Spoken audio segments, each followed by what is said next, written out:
నమస్తే, welcome to our channel. నేను సిరి. మళ్ళీ రాజకీయాల్లోకి మెగాస్టార్ చిరంజీవి అనే వార్త అయితే ప్రచారంలోకి వచ్చింది. ఒక పార్టీ బంపర్ ఆఫర్ కూడా ఇస్తున్నారు చిరంజీవి గారికి.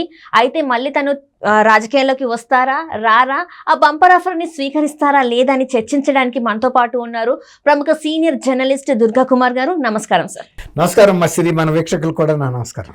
సార్, మీరు వినే ఉంటారు మెగాస్టార్ చిరంజీవికి ఒక పార్టీ నుంచి బంపర్ ఆఫర్ వచ్చిందని. ఇందుకు ఆ ఆఫర్ ఏంటి సార్? ఏ పార్టీ నుంచి వచ్చింది? అది కాంగ్రెస్ పార్టీ. చింతామోహన్ గారిని ఒకప్పుడు ఆయన కేంద్ర మంత్రి కూడా అమ్మ, ఒకప్పుడు చాలా బాగా పెద్ద చక్రం తిప్పిన ఆయన. తిరుపతి లోక్సభ నుంచి ఆయన ఎలక్ట్ అయ్యాడు. ఐ థింక్ రాజీవ్ గాంధీ గారి మంత్రివర్గంలో కూడా పనిచేశాడు. చాలా పవర్ఫుల్ లీడర్ ఒకప్పుడు ఆయన. ఇప్పుడు కొద్దిగా సీనియర్ అయిపోయి ఇక పెద్ద రాజకీయాల్లో లేడు, కానీ అయినా కూడా అప్పుడప్పుడు ఆయన మాట్లాడుతూనే ఉంటారు. ఇప్పుడు తిరుపతి నుంచి చిరంజీవి గారిని పోటీ చేయమని ఆయన ఒక ప్రపోజల్ పెట్టినట్టుగా ప్రెస్ కాన్ఫరెన్స్ లో చెప్పాడు. అంటే చింతామోహన్ గారు చెప్పాడంటే మనం అది మరీ ఆషామాషి వ్యవహారంగా అనుకోవటానికి ఏం వీల్లేదు. ఆయన ఏమంటున్నాడంటే, అవసరమైతే నేను కేంద్ర అధిష్టానంతో అంటే పార్టీ అధిష్టానంతో మాట్లాడి నేను ఆ సీట్ ఇప్పిస్తాను అంటున్నాడు. అంటే ఏ seat sir? Lok Sabha seat, parliament సీటే అని అంటున్నాడు. అయితే విషయం ఏంటంటే, ఇప్పుడు గతంలో థింక్ తిరుపతి నుంచి ఈయన పోటీ చేశారు, గెలిచాడు చిరంజీవి గారు. అంతకుముందు అసెంబ్లీకి గెలిచారు 2 సార్లు పోటీ చేసి. ఫస్ట్ పిఆర్పి టైంలో పాలకొల్లు నుంచి తిరుపతి నుంచి పోటీ చేసి తిరుపతిలో గెలిచారు, కానీ పాలకొల్లు ఓడిపోయారు. నీకు బాగా గుర్తుందమ్మా. ఇక ఇప్పుడు చాలా మంది తెలీదు. అయితే ఏంటంటే మనం ఇక్కడ గమనించాల్సింది, చింతామోహన్ గారు ఈ ప్రపోజల్ పెట్టడం అనేది కొంచెం ఆశ్చర్యంగానే ఉంది. ఎందుకంటే ఇటీవల కాలంలో అసలు చిరంజీవి గారు ఏ రాజకీయ పార్టీ పట్ల కూడా, పెద్ద రాజకీయాల పట్ల కూడా సుముఖతగా లేడు ఆయన. ఎందుకంటే ఆల్రెడీ కేంద్రంలో మంత్రిగా చేసేసాడు, అయిపోయింది. ఇంకా ఇప్పుడు ఒక రకంగా మళ్ళీ సెకండ్ ఇన్నింగ్స్ సినిమాల్లో మొదలు పెట్టారు. కొన్ని ఏదో హిట్ కూడా అయినాయి 2-3 సినిమాలు. హిట్ అయినా రాకపోయినా చిరంజీవి గారు అంటే సినిమా ఫీల్డ్లో ఇవాళ మెగాస్టార్. ఆయన యాక్ట్ చేసినా చేయపోయినా కూడా. మరి చింతామోహన్ గారు కూడా ఒక సీనియర్ కాంగ్రెస్ లీడర్ ప్రపోజ్ చేశాడంటే, మరి ఆయన అధిష్టానం నుంచి అనుమతి లేకుండానే అంత ప్రపోజల్ ఇస్తాడని అయితే నేనైతే అనుకోను. ఆయన ఇవాళ డైరెక్ట్గా ఇక్కడ చెప్పినప్పటికీ కనీసం సూచాయిగా అయినా సరే అధిష్టానంతో కూడా చెప్పి అక్కడి నుంచి గ్రీన్ సిగ్నల్ తీసుకుని ఉంటారని అయితే నేను అనుకుంటున్నాను. ఎంతో కొంత ట్రై చేయండి, పని ఒకవేళ కనుక ఆయన చేస్తాను అంటే కాంగ్రెస్ నుంచి ఇద్దాము అని. ఎందుకంటే ఆయన పార్టీ కాంగ్రెస్ లో విలీనం చేశారు. ఇప్పుడు కాంగ్రెస్ పార్టీలో ఆయనకి పాలకొల్లులో ప్రాథమిక సభ్యత్వం ఉందని చెప్తున్నాడు ఎవరు, చింతామోహన్ గారు. అసలు కాంగ్రెస్ పార్టీ అనేది ఒక మహాసముద్రం.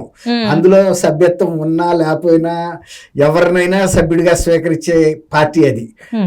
మహాసముద్రంగా అని చెప్పాను కదా. కాబట్టి ప్రతి వాళ్ళకి ఉంటుంది అందులో సభ్యత్వం. లేకపోయినా ఉన్నట్టుగా డీమ్డ్ టు బి భావించవచ్చు. అది పెద్ద వ్యవహారం కాదు, అది మాస్ పార్టీ. అది ఎవరు వెళ్ళిపోయినా ఉన్నా సభ్యత్వాలు ఉన్నా లేకపోయినా సీట్ ఇవ్వదలుచుకున్నప్పుడు అవి ఏమి చూడరు ఇతర కమ్యూనిస్ట్ పార్టీలాగా వాటిల్లాగా. కానీ అంటే ఇక్కడ ఏంటంటే సార్, ఇప్పుడు అన్న కాంగ్రెస్ లో ఉండి పవన్ కళ్యాణ్ గారు జనసేన పార్టీలో ఉన్నారు. దీని వల్ల ఏమన్నా ఇబ్బందులు వచ్చే అవకాశం ఉన్నాయంటారా? అసలు ఇబ్బంది పెడతానికి ఆయన ప్రపోజ్ చేశాడేమోనని నాకు అనిపిస్తుంది. ఎందుకంటే ఇప్పుడు మీరు ఈ మాట అన్నారు కాబట్టి, జనసేన పార్టీ నుంచి ఈయన పవన్ కళ్యాణ్ తిరుపతి నుంచి కూడా పోటీ చేయాలనే ఒక ప్రపోజల్ ఉంది ఆయనకి. అంటే ఆయన అసెంబ్లీకి పోటీ చేస్తున్నాడు, వేరే మాట. కాబట్టి ఇప్పుడు అన్నదమ్ములు ఇద్దరు 2 పార్టీల తరపున అక్కడ 2 ఎలక్షన్స్ ఒకేసారి జరుగుతాయి. కాబట్టి 2 పార్టీల తరపున ప్రచారం చేసుకోవాల్సి వస్తుంది. కాబట్టి ఆ ఉద్దేశంతోనే అన్నాడా. గతంలో ఆయన గెలిచి ఉన్నారు కాబట్టి, తర్వాత చింతామోహన్ గారికి కూడా అక్కడ ఒక పేరుంది. తర్వాత చిరంజీవి గారు ఏమి కొత్త వ్యక్తి కాదు ఆ ప్రాంతానికి. అసలు రాష్ట్రంలో ఏ నియోజకవర్గం నుంచి పోటీ చేసినా కూడా చిరంజీవి గారు అంటే సంథింగ్. గెలిచినా గెలకపోయినా వేరే మాట, పరిచయం చేయాల్సినంత అవసరం రాదు కదా. ఈయన చిరంజీవి గారు ఫలానా ఆయన అని డయాస్ మీదకి రాగానే ప్రజలైతే గుర్తుపట్టేస్తారు కదా రాష్ట్రంలో. అంటే 2 తెలుగు రాష్ట్రాల్లో కూడా ఇప్పటికీ కూడా చిన్నపిల్లల్ని అడిగితే, అంటే మీ ఫేవరెట్ హీరో ఎవరని అడిగితే చిరంజీవి పేరు ఇలా టక్కుమని చెప్పేస్తారు. అవును. సో అంటే అలాంటి వ్యక్తిని ఇప్పుడు మళ్ళీ అంటే ఇంతకుముందు ప్రజారాజ్యం పార్టీ పెట్టి అప్పుడు గెలిచినా కూడా కొంత బ్రేక్ అయితే వచ్చింది. ఈ బ్రేక్ వచ్చిన టైంలో చాలా వరకు రాజకీయాలు చేంజ్ అయిపోయాయి కదా సార్. సో ఈ చేంజ్ అయింది అనే తట్టుకొని మళ్ళీ రాజకీయాల్లోకి వచ్చి తన మనగడ సాగించగలే అంత శక్తి ఉందంటారా?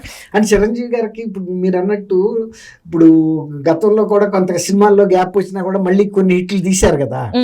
ఆ మెగాస్టార్ అనేది పేరు అయితే ఉంటదమ్మా. ఇప్పుడు మరీ ఎక్కువ కాలం ఏం గ్యాప్ రాలేదు. ఇప్పుడు మొన్న ఈ మధ్య రాక ఆయన ఒక 10 ఏళ్ల క్రితం రాక మంత్రిగా చేశాడు కదా. తర్వాత ఇంకోటి ఏంటంటే ఆయన సినిమా లైఫ్ లో ఇప్పటికీ యాక్టివ్ గానే ఉండటం వలన ప్రజలకి ఆయనకి మధ్యలో అగాధం పెరగల ఎక్కువగా. ఇప్పటికీ ప్రజలు ఆయన్ని తలుచుకుంటానే ఉంటారు. ఆయన కూడా అనేక కార్యక్రమాలు మాట్లాడుతున్నాడు. అడపా రాజకీయాల గురించి కూడా కొన్ని వ్యాఖ్యలు చేస్తున్నారు. ఇప్పుడు ఎవరన్నా మీ తమ్ముడు పార్టీ పెట్టారు కదా వెళ్తారా అన్నప్పుడు కానీ వెళ్ళను ఇంకా ఆలోచించలేదనో ఇట్లా ఏదో ఒకటి ప్రజా జీవితంలో ప్రజల నోళ్ళల్లో నానుతున్న వ్యక్తి చిరంజీవి. పూర్తిగా మర్చిపోయిన తరం కాదు ఆయన. కాబట్టి ఆ గ్యాప్ వస్తుందని అయితే నేను అనుకోను. ఇప్పుడు ఈయన ఈ ప్రపోజ్ చేశాడు కాబట్టి ఇప్పుడు చిరంజీవి గారు కూడా తను మళ్ళీ తనగా అసెస్ చేసుకుని రాజకీయాల్లోకి వెళ్ళటమా లేదా ఇప్పుడు ఆయన ఆలోచించుకోవాలంటే చాలా సుదీర్ఘంగా ఆలోచించాల్సి వస్తుంది. ఎందుకంటే ఏదో గబాలన నిర్ణయం తీసుకుని పిఆర్పి పెట్టి ఆయన కొంత అప్రదిష్ట పాలయ్యాడు. పార్టీని తీసుకెళ్లి మళ్ళీ కాంగ్రెస్ లో కలిపేయాల్సి వచ్చింది.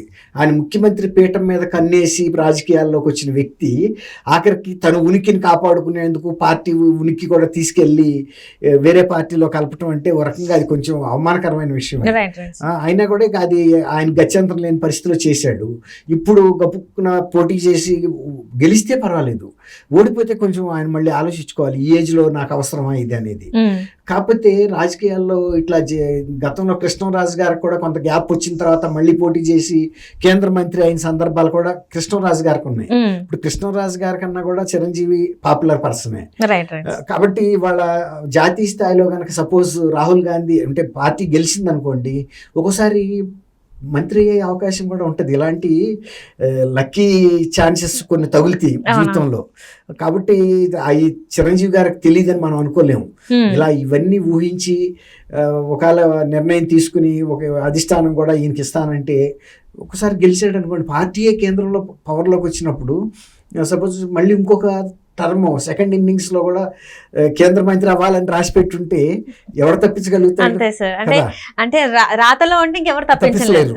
మనం నమ్ముతాం కదా వీటిని. కొన్ని అట్లా కొందరు అయ్యారు. ఇప్పుడు దాసనారాయణరావు గారు కూడా అప్పట్లో ఒకసారి ఇట్లా ప్రాంతీయ పార్టీ పెడతామని చెప్పి అది ఆపేసి మళ్ళీ కాంగ్రెస్లో చేరి ఆయన అంటే రాజ్యసభ మెంబర్షిప్ తీసుకుని కేంద్ర మంత్రి కూడా అయ్యారు. కేంద్ర బొగ్గు శాఖ మంత్రి.